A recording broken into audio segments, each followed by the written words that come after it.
මේකද පොඩි gift එක? ඔව් මචං. ඔයාට කොහෙන්ද ඔච්චර සල්ලි? මේ මගේ සල්ලි නෙවෙයි මචං මගේ තාත්තිගේ සල්ලි. තාත්තා මොනවද කරන්නේ? බිස්නස්. මොන බිස්නස්? මචං ලංකාවේ ඉතින් මේ වගේ වාහනයක් ගන්න පුළුවන් කරන්න තියෙන එකම බිස්නස් එකයිනේ. කැසිනෝ. නෑ. කුඩු. නෑ. පොලිටික්ස්.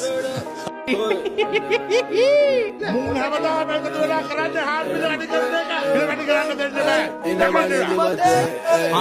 උගුලන්නේ ඇස් මේ පාදඩ කොල්ලන්ට සෙල්ල මේ තාම මං පෙන්නන්න ගත්තේ නෑ රැස් කට හින්ද නහින්න හදන උඹ තම අල්ලලා බඳින්නේ ගස් මගේ වචන තුඹට වස් දැමෙ සෙමෙන් එද්දි අරින්න ආවොතින් දාලඩ වහන්නේ පස් ගේමෙන් එන්න උඹ බයයි දවසේ 100න් ඉන්නේ මම පැයයි සෙල්ල මේ ගාපු ඒව හයයි නිග මම මුගටිය උඹ ණයයි සුබම ඉස්සරට තිබ්බ පයයි ටක්කෙට මීටර් කෙලවපු අයයි සාමෙන් බෝඩර් බැල ඉඳපන්